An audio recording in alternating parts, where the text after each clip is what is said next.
Hola, muy buenos días y feliz sábado tengan todos mis amados. Espero y es mi mayor deseo que se encuentren bien, queridos. Sí, y cuando les digo que es mi mayor deseo que todos se encuentren bien, me refiero en realidad de que a pesar de las circunstancias que todos podamos estar pasando, porque no podemos ignorar esta realidad, ¿verdad? Ya que todos, mis amados, todos y más en estos tiempos que nos ha tocado vivir, pues todos estamos pasando por diferentes tipos de circunstancias que incluso son ajenas a nuestra voluntad, ¿sí o no? Pues unos en estos momentos están pasando por problemas de salud, otros con problemas serios económicos, muchos otros con problemas serios en su seno familiar, muy común hoy día, otros con problemas serios con respecto a su, pudiéramos decir, a su estatus migratorio donde se encuentran viviendo, y otros en estos momentos sufriendo tal vez por la pérdida de un ser amado, y peor aún, otros con todos esos problemas al mismo tiempo pasando en estos momentos por su vida. Y la lista, querido, no tiene dónde parar. Lo cierto es, mis amados, que todos estamos enrolados en circunstancias negativas que afectan nuestro diario vivir, ¿verdad? Pero lo más importante de todo esto es que a pesar de los pesares que pasan por nuestra vida, podamos enfrentar los problemas con una mente positiva, con una mente llena de esperanza, con una mente llena de victorias y no de derrotas. Pero más aún con una mente enfocada en el que te dio la vida, porque querido, no existe un problema tan grande, por muy grande que lo veas, que Jesús no pueda resolver en ti. Cuando Jesús estuvo caminando entre nosotros visiblemente hace casi unos 2000 años atrás, todo lo que hizo en primer lugar lo hizo por amor y en segundo lugar lo hizo para demostrarnos que Él tiene poder, que Él tiene poder para sanar, tiene poder para suplir necesidades y tiene poder incluso hasta para devolverle la vida a un fallecido. Por eso cuando les digo que espero y es mi mayor deseo que todos se encuentren bien, me refiero a que, a pesar de las circunstancias, todos se encuentren depositando su confianza en el único que puede en estos momentos resolver tus problemas. Así que, mi amado, deposita todos tus problemas y tu confianza en Jesús y te aseguro con toda seguridad que verás grandes resultados en tu vida. Miren, vamos a orar. Quiero orar para buscar la dirección divina y así poder entrar en lo más profundo de esta reflexión que Jesús ha traído en esta mañana para ti y para mí. Oramos. Querido Padre que moras en las alturas de los cielos, nos ponemos, Padre, en estos momentos en tus manos para poder escuchar este mensaje que nos has traído en esta mañana. Te ruego, Señor, que te manifiestes en nuestra vida para que nos ayudes a entenderlo y así poderlo experimentar, podernos gozar y poderlo compartir con otras personas. Perdona nuestras ofensas, Padre, y permítenos la presencia de tu Espíritu para que nos guíe en este estudio. Quédate con nosotros y danos la bendición conforme a tu voluntad. Es en el nombre de nuestro Señor Jesús que te pedimos, te imploramos todas estas cosas, mi Señor. Amén. Querido, hoy quiero compartir contigo una reflexión que aunque ya en otras ocasiones les he hablado sobre esto, es de suma importancia que hoy podamos reflexionar en ella, basándonos en otro contexto. Así que hoy hablaremos un poquito sobre la idolatría. Fíjense, toda la Biblia, desde Génesis hasta Apocalipsis, como dice 2 de Timoteo capítulo 3, verso 16, fue inspirada por Dios. Ahora, ¿qué quiere decir eso? Bueno, en este grandioso libro que tengo en mis manos se encuentra plasmada y fotocopiada única y exclusivamente la propia palabra de Dios. De eso no hay duda alguna, ¿verdad? Pero en lugar de ser escrita por su propio autor, pues Jehová inspiró de manera simultánea a los autores humanos que la escribieron, inspirando así a 40 hombres en un lapso de tiempo de 1500 años. Pero queridos, existe una porción bíblica que Jehová no se la inspiró a ningún ser humano para que no hubiera ninguna confusión. Fíjense, conmigo trabaja un hombre ateo que no cree ni en Dios ni en el diablo. Y me ha sido súper difícil hacerle entender que la Biblia es palabra de Dios. Y cada vez que me dirijo a él, siempre me enfrenta con estas palabras. Bueno, la Biblia fue escrita por hombres y quién sabe si lo que escribieron ahí viene de Dios o viene del hombre. Y he tratado de explicarle de muchas maneras, pero él tiene su mente cerrada al entendimiento y no hay forma de hacerle entender. Por eso Jehová determinó que esta porción en su palabra no se le iba a inspirar a ningún hombre, sino que él mismo la escribiría con su propio dedo para que no hubiera confusión. Por eso, queridos, no en vano nuestro Padre Celestial decidió escribir con su propio dedo los 10 mandamientos, que es, por cierto, el patrón de vida que rige a esta humanidad. Y vamos a suponer, por así decirlo, que toda la Biblia fue escrita por esos 40 hombres en diferentes épocas de la historia de este mundo y haya sido al escribirla ellos, por ser seres humanos imperfectos, haya sido todo un error. Tal vez en interpretación o quizás al traducirla de su idioma original a los diferentes idiomas que hoy existen. Y tal vez por eso ha traído como consecuencia que la mayoría de la humanidad esté confundida, así como este hombre que trabaja conmigo. Pero en las porciones bíblicas que encontramos en Éxodo capítulo 20 del mismo versículo 1 hasta el 17 y en Deuteronomio capítulo 5 del verso 6 hasta el 21, donde se ve plasmado allí los 10 mandamientos, no puede existir, mi amado, ningún tipo de dudas, porque este trozo bíblico fue escrito por la propia mano de Jehová. En ellos no debe haber ninguna confusión. Dice Éxodo 31:18 que después que Moisés terminó de hablar con Jehová en el monte Sinaí, pues Jehová le entregó allí 2 tablas del testimonio, 2 tablas de piedra escritas con el dedo de Dios. Y Éxodo 32, versículo 15 y versículo 16 dice lo siguiente: y se volvió Moisés y descendió del monte trayendo en su mano las 2 tablas del testimonio y estaban escritas por ambos lados. Y las tablas eran obras de Dios y la escritura era escritura de Dios que fueron grabadas sobre las tablas. Pero sucedió algo, porque cuando Moisés baja del monte Sinaí, con los 10 mandamientos escritos en aquellas 2 tablas de piedra, se encuentra al pueblo en medio de la apostasía adorando a un becerro hecho de oro fundido. Y al ver Moisés este acto depravado de idolatría y rebeldía contra Jehová, pues ¿qué cosa hizo? Quebró las 2 tablas de piedra que Jehová le había entregado con los 10 mandamientos escritos. Y allí en Deuteronomio capítulo 10, versos del 1 al 5, Moisés describe exactamente de qué manera se volvió a recuperar las 2 tablas de piedra que tenían escritas los 10 mandamientos. Así que no los escribió Moisés como muchos afirman hoy día, porque dice el verso 1 que Jehová le dijo que labrase 2 tablas de piedra como las primeras y subiera a encontrarse con él. Y en el verso 2 dice Jehová: porque escribiré en esas 2 tablas las mismas palabras que estaban escritas en las primeras tablas. Es decir, mis amados, en las primeras tablas que Moisés había quebrantado. Y en el verso 4, el propio Moisés dice: y escribió Jehová en las tablas lo mismo que había escrito en las primeras tablas, pues los 10 mandamientos. Y en el verso 5 dice: y volví y descendí del monte y puse las 2 tablas dentro del arca que había hecho, y allí están como Jehová me mandó. Querido, ¿por qué les he hecho saber esto? Porque si hay algo en la Biblia que ninguno de nosotros debería tener la más mínima duda, es lo que escribió Jehová con su propio dedo. Pues su santa ley, su santa e inmutable ley, querido.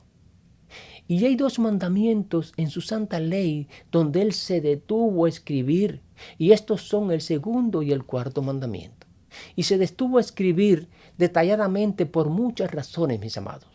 Por eso hoy vamos a hablar un poquito sobre el segundo mandamiento de su santa ley. Miren, el segundo mandamiento habla sobre la idolatría de imágenes y este mandamiento lo encontramos en el segundo libro de la Biblia, allí en el libro de Éxodo capítulo 20, los versículos 4 y 5. Pero queridos, la idolatría va más allá de adorar imágenes, porque una persona se puede convertir en un ídolo para tu vida. Puede ser un hijo, puede ser tu padre, puede ser tu madre, puede ser tu pareja, puede ser, querido, un cantante quien se convierte en un ídolo para tu vida, puede ser algún jugador de los diferentes tipos de deportes que existen.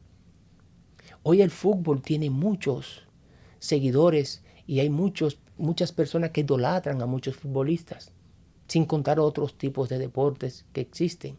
Incluso hasta un presidente se puede convertir en un ídolo para tu vida, ¿sabías? Por ejemplo, en este país, Estados Unidos de América, muchos idolatran a Trump y dan su vida si es necesario porque él vuelva a ser presidente nuevamente.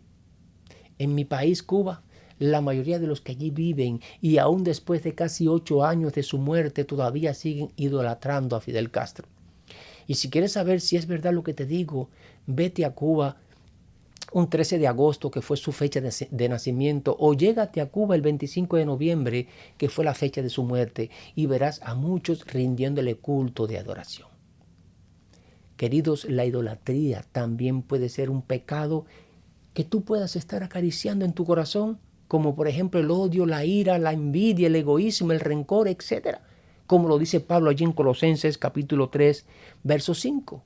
La idolatría puede ser también, y muy tristemente, el dinero, como dice también Pablo en Primera de Timoteo capítulo 6, verso 10, ya que el amor al dinero es el causante de todos los males existentes en este mundo. La idolatría, querido, puede ser también esa inclinación excesiva a los bienes materiales como carros, casa, prendas, una buena posición en tu trabajo, etc.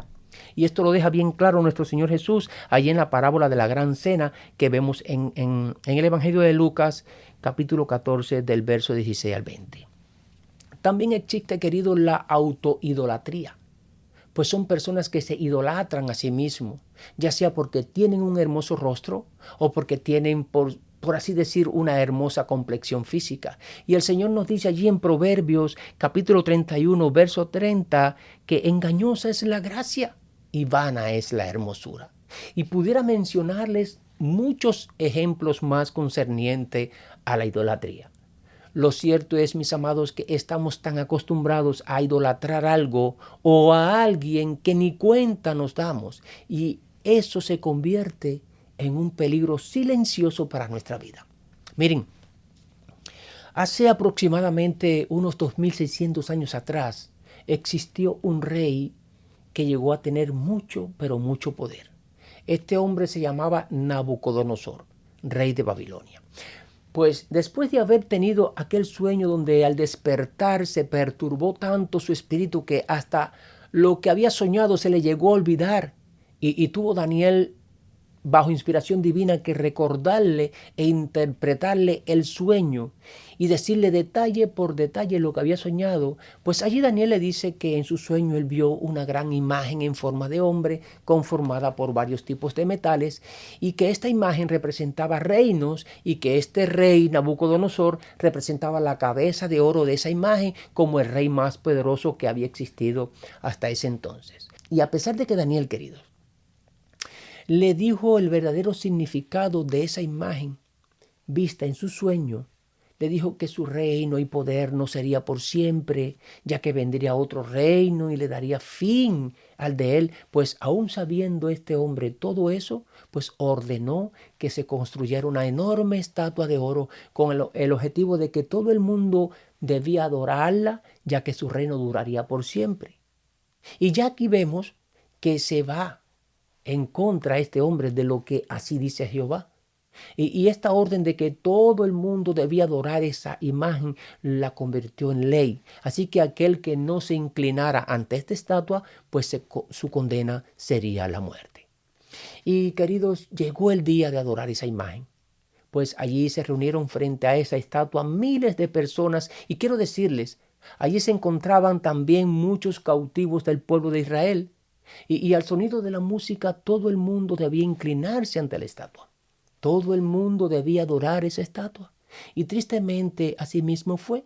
Todo el mundo se inclinó y adoró esta imagen, excepto 3 personas, que ahora ya no se llamaban Ananías, Misael y Azarías, que eran en realidad sus verdaderos nombres antes de ser llevados cautivos a Babilonia, porque en cuanto pusieron un pie en el palacio del rey, le cambiaron el nombre por Sadrach, Mesach y Abednego, y en realidad estos nombres tenían que ver con ídolos babilónicos.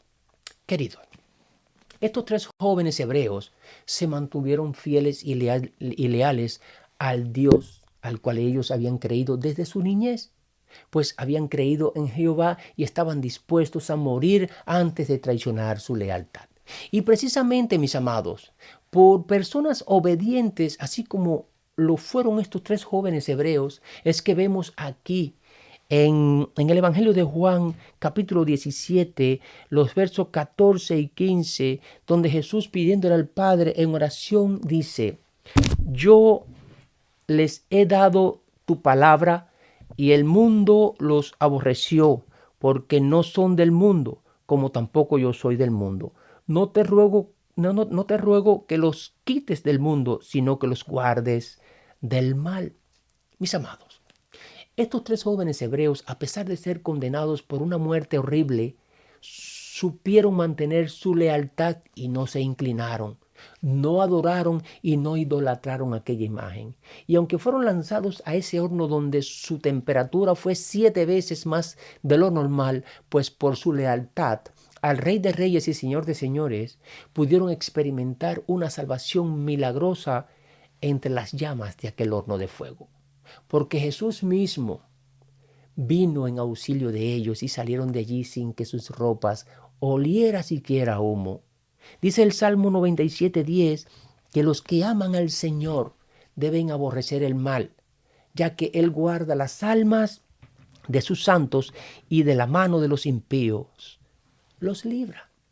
Y fíjense, queridos, lo que es dar un gran testimonio de lealtad, porque gracias a esa fidelidad manifestada públicamente en estos 3 jóvenes y también gracias a la intervención divina, este rey y todo el imperio de Babilonia reconoció al verdadero Dios.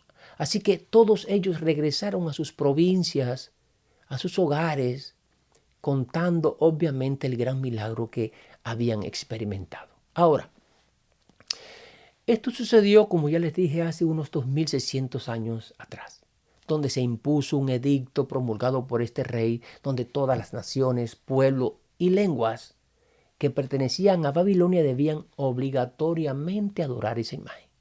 Y sé que muchos de ustedes lo saben, pero tristemente la gran mayoría no. Y esta historia, mis amados, que aparece en el libro de Daniel capítulo 3, angustiosamente se va a volver a repetir muy pronto. No falta mucho.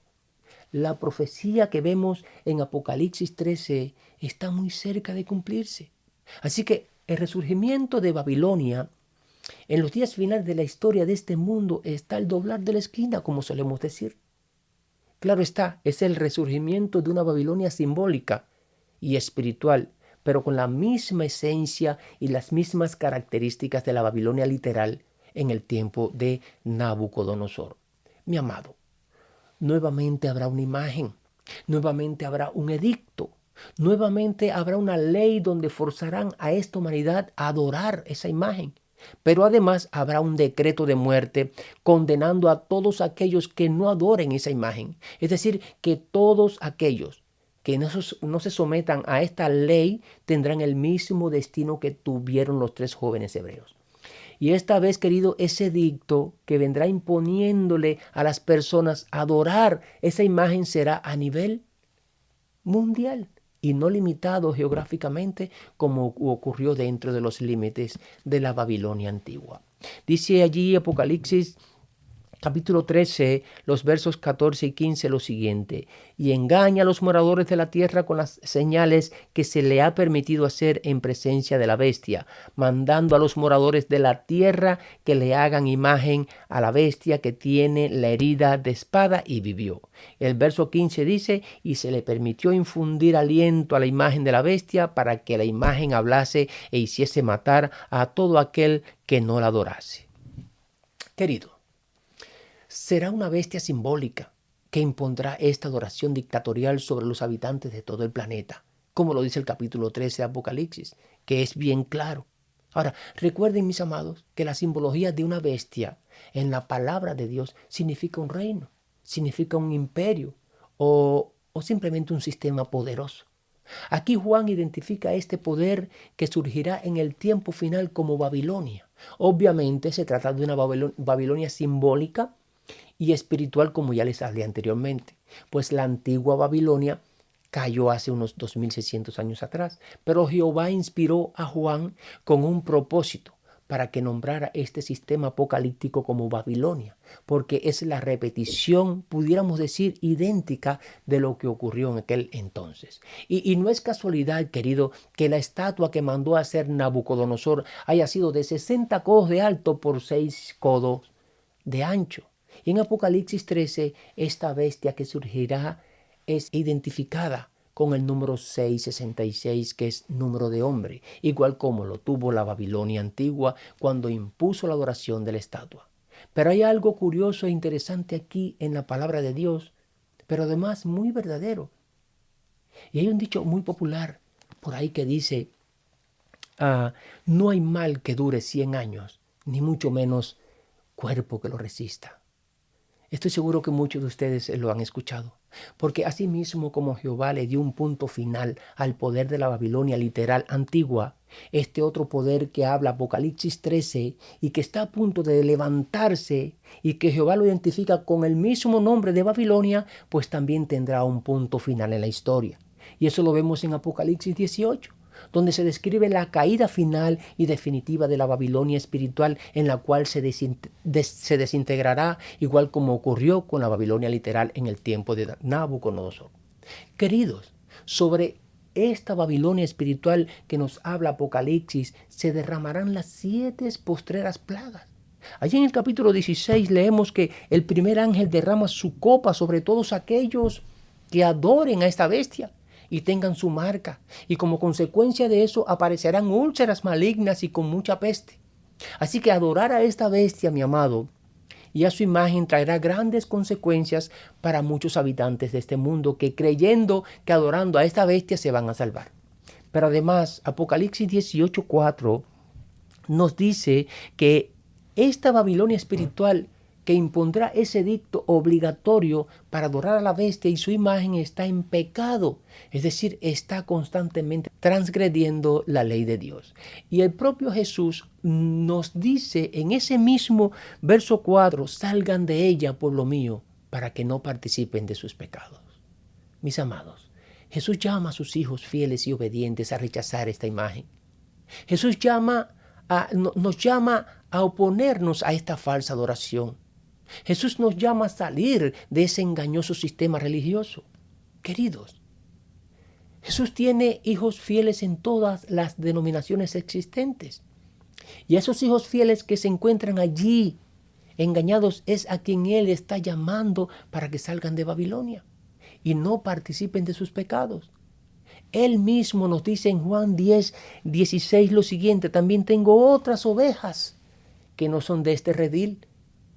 Aquellas también debo traer y oirán mi voz y habrá un rebaño y un pastor.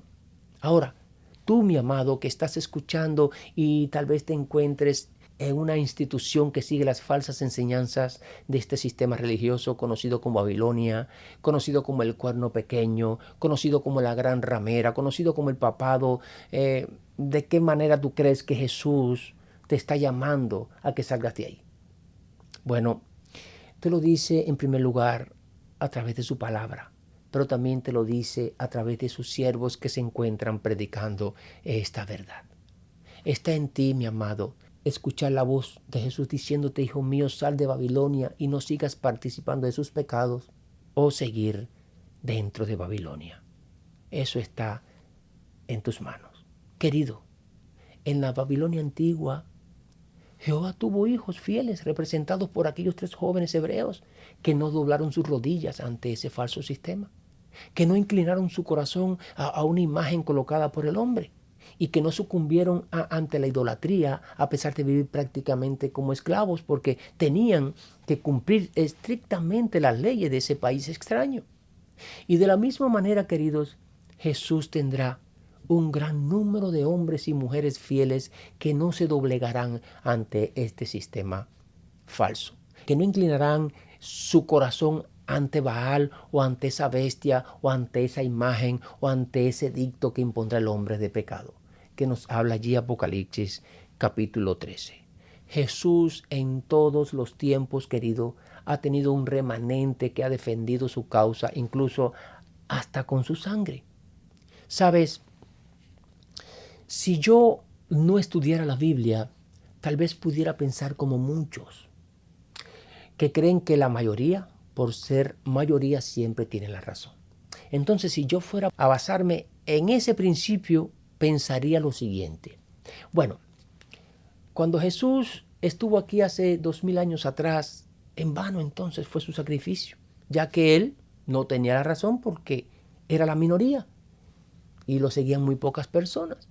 Y como la gran mayoría siempre tiene la razón, por eso lo rechazaron, porque ellos sí tenían la razón, ya que ellos son la mayoría y hay que creer no en lo que diga Jesús, sino en lo que dice el falso sistema, en lo que dice la falsa religión, en lo que dice el hombre de pecado. En eso hay que creer y no en Jesús. ¿Están viendo, queridos? ¿Están viendo ustedes la mentalidad que tiene esta humanidad? Cómo el diablo ha manipulado por años, por siglos, la mente del hombre para que siempre vayan en contra de los principios y preceptos de Jehová. El mismo Noé, un ejemplo que les voy a poner, el pobre viejo predicándole durante 120 años a toda una nación incrédula y perversa. Y quiero decirte, mi amado, no hay mucha diferencia entre los antediluvianos y nosotros hoy día, porque la misma maldad y la misma idolatría se practican hoy día. Pues este hombre, por 120 años, llevando a las personas al arrepentimiento y que se volvieran a Jehová, y cuanto más predicaba, más se burlaban de él, y el tiempo pasaba, y las personas seguían su vida igual, no había arrepentimiento en sus corazones. ¿Y por qué? Porque eran la mayoría. ¿Cómo le iban a creer a ese viejo loco y a ese puñadito de personas que eran los que lo apoyaban? Ahora, la gran pregunta es, cuando vino el diluvio, ¿quién se salvó y quién pereció? ¿Se salvó la mayoría o se salvó la minoría? Están viendo, queridos, que ese principio que muchos practican sobre que la mayoría siempre tiene la razón es antibíblico. Es una falsa verdad que el diablo ha sembrado en la mente del ser humano. Querido, es maravilloso estudiar la palabra de Dios. Miren lo que dice Apocalipsis capítulo 15, verso 2. Aquí vamos a ver si esta bestia, la cual el mundo entero adorará y se inclinará ante ella, prevalecerá como pensó Nabucodonosor, que su reino sería eterno. Dice Juan, vi también como un mar de vidrio mezclado con fuego, y a los que habían alcanzado la victoria sobre la bestia y su imagen y su marca y el número de su nombre, en pie. Juan vio en pie a todos aquellos que habían vencido, todas las que habían alcanzado la victoria sobre la bestia y su imagen, pues lo vio en pie sobre el mar de vidrio con las arpas de Dios. Queridos, leer esto no te da gozo. Leer esto no te eriza la piel. ¿Qué me importa a mí lo que pueda hacer ese sistema religioso conmigo si yo no adoro su imagen? Al final del día postrero, por serle fiel a Jesús, Él me restaurará y estaré en ese mar de vidrio mezclado con fuego, con mi galardón otorgado por esa victoria alcanzada. ¿No dicen amén por eso, mis amados? Miren lo que dice Apocalipsis capítulo 7, versos 9 y 10. Después de esto dice Juan, miré Y aquí una gran multitud, la cual nadie podía contar, de todas las naciones y tribus y pueblos y lenguas que estaban delante del trono y en la presencia del Cordero, vestidos de ropas blancas y con palmas en las manos. Verso 10, y clamaban a gran voz diciendo: la salvación pertenece a nuestro Dios que está sentado en el trono y al Cordero que es Cristo Jesús. Y los versos 13 y 14 nos dice lo siguiente. Dice Juan que después de haber visto esa gran multitud que nadie podía contar, se le acerca uno de los ancianos y le pregunta: estos que están vestidos de ropas blancas, ¿quiénes son? ¿Y de dónde han venido? Y Juan le responde: Señor, tú lo sabes. Y el anciano le dijo: estos son los que han salido de la gran tribulación y han lavado sus ropas y la han emblanquecido con la sangre preciosa de Cristo Jesús. Mis amados, estas personas que Juan vio en esta visión son todos los fieles de Jehová que estarán y pasarán por la gran tribulación que vendrá con ese dicto o decreto que vendrá cuando llegue el momento de adorar obligatoriamente a esa imagen que habla allí Apocalipsis 13. Y cuando les digo obligatorio, además, porque lo dice la palabra de Dios, tenemos que entender que ya hace mucho, pero mucho tiempo, la gran mayoría de esta humanidad está adorando esa imagen voluntariamente. Unos lo están haciendo porque están engañados y otros lo hacen a conciencia. Pero en el momento indicado obligarán a toda la humanidad que adoren a la bestia y su imagen. Entonces, ahí es donde en realidad serán probados los verdaderos hijos de Dios. Ahora, en estos momentos hay millones y millones de personas que dicen ser hijos de Dios, que dicen ser cristianos, que dicen ser seguidores de Cristo. Pero cuando llegue ese día sobre la imposición de la marca de la bestia a esta humanidad, muchos que dicen hoy ser hijos de Dios se retractarán e irán corriendo a inclinarse y adorar a la bestia y a su imagen. Como mismo lo hicieron con la estatua de Nabucodonosor, que de todos los judíos cautivos que habían allí, solo 3 se mantuvieron firmes y fieles a Jesús. Los demás se mezclaron con la multitud y adoraron a la imagen, y así mismo será dentro de poco, queridos. Miren, mis amados, la idolatría ha sido un problema en todos los tiempos. Es por eso que Jehová representó la secuencia de los reinos terrenales a través de una imagen, haciendo caer en sueños a este rey de Babilonia, y la imagen que le pone Jehová delante no es otra que la de una persona en forma de una estatua con diferentes tipos de metales, para hacerle saber al mundo en aquel entonces y a todas las generaciones en adelante, hasta llegar a nosotros, que cada reino que pase por este mundo, por mucho poder que alcance, será destruido, y finalmente el último reino que se encuentra en los pies de esa imagen. Y queridos, quiero hacer una pausa aquí. Valga la redundancia, porque nosotros nos encontramos ya viviendo en los pies de esa imagen. Así que estamos viviendo bajo las influencias de ese último reino que es incluso el que impondrá muy pronto una ley obligando a esta humanidad a adorar una imagen.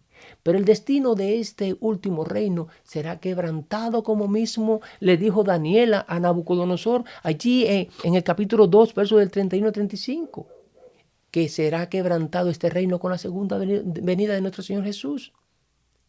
Pero este rey, Nabucodonosor, al principio, cuando Daniel le dice todo esto, todo el significado de este sueño, al principio reconoció a Jehová. Este rey, después de Daniel explicarle toda la secuencia de todos los reinos que sucederían hasta el fin del mundo, dice ahí el verso 46, entonces el rey Nabucodonosor se postró sobre su rostro y se humilló ante Daniel, y mandó que le ofreciesen presentes e incienso. Y el verso 47 dice, el rey habló a Daniel y le dijo: ciertamente el Dios vuestro es Dios de dioses y Señor de los reyes, y el que revela los misterios, pues pudiste revelar este misterio. Pero desafortunadamente, mi amado, este reconocimiento de parte de este rey duró muy poco. Dice la sierva de Dios, Ellen White, en su libro Profetas y Reyes, página 369, párrafo 2, lo siguiente. Después de esto, Nabucodonosor sintió por un corto tiempo la influencia del temor de Dios, pero su corazón no había quedado limpio de ambición mundanal ni del deseo de ensalzarse a sí mismo.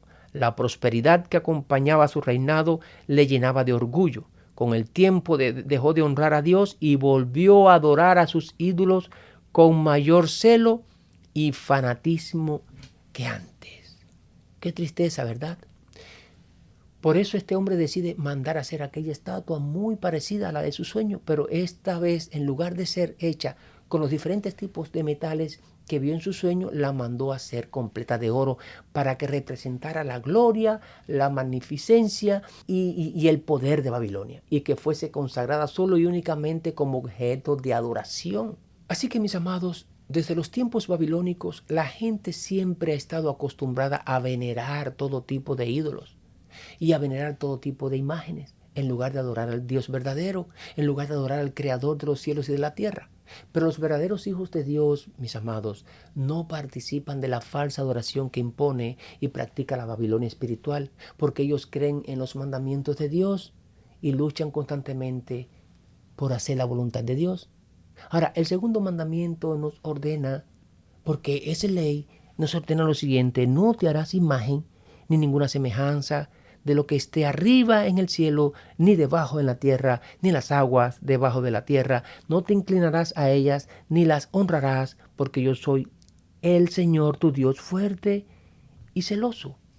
Éxodo capítulo 20, versículos 4 y 5. Queridos, muchos idólatras serán destruidos con las 7 plagas postreras. ¿Y saben qué es lo más triste? Y así lo dice la palabra de Dios allí en Apocalipsis 9:20. Que muchas de estas personas que no murieron con estas plagas, después de haber visto toda la destrucción que causaron estas plagas, pues ni aún así se arrepintieron de las obras de sus manos, ni dejaron de adorar a los demonios, ni dejaron de adorar a las imágenes de oro, ni de plata, ni de bronce, ni de piedra, ni de madera, las cuales estas imágenes ni pueden ver, ni pueden oír, ni mucho menos caminar. Es triste, mis amados, cuando el corazón del ser humano se endurece y se pone en rebeldía contra su Creador. Querido, todo este sistema babilónico que se ha venido implantando en todos los tiempos, donde el diablo ha usado al hombre de pecado como instrumento para hacer todas estas cosas, en otras palabras, el diablo ha escogido a la gran Babilonia, a la gran ramera, al cuerno pequeño, al falso profeta y muchos nombres más por la cual se conoce a la Iglesia Católica para hacerle la guerra a Cristo, levantando falsos dioses, falsas doctrinas, falsos cultos, falsas adoraciones y así mantener engañados a esta humanidad. Y querido, estos mensajes que vienen de parte de Jesús son para que recapacites y te des cuenta en qué lugar tú estás ubicado. Si en verdad te encuentras de parte de Cristo o estás del lado de Satanás. Esta humanidad tendrá que tomar una decisión urgente porque ya el tiempo es bien corto y tendrán que decidirse a quién en verdad le darán su lealtad, su obediencia y su inclinación. Porque, mis amados, solo habrán 2 opciones, no habrán 3, ni mucho menos un término medio. Pues una opción es buscar a Jehová mientras haya tiempo, cumpliendo con sus mandamientos y haciendo su voluntad en todo momento. Y la otra opción es seguir en Babilonia, guardando sus falsos mandamientos, sus falsas doctrinas, sus falsos cultos, sus falsas adoraciones y seguir haciendo la voluntad de Satanás, quien es el que dirige este sistema religioso. Pero recuerda, mi amado, este falso sistema dirigido por el diablo e impuesto por la Iglesia Católica será destruido.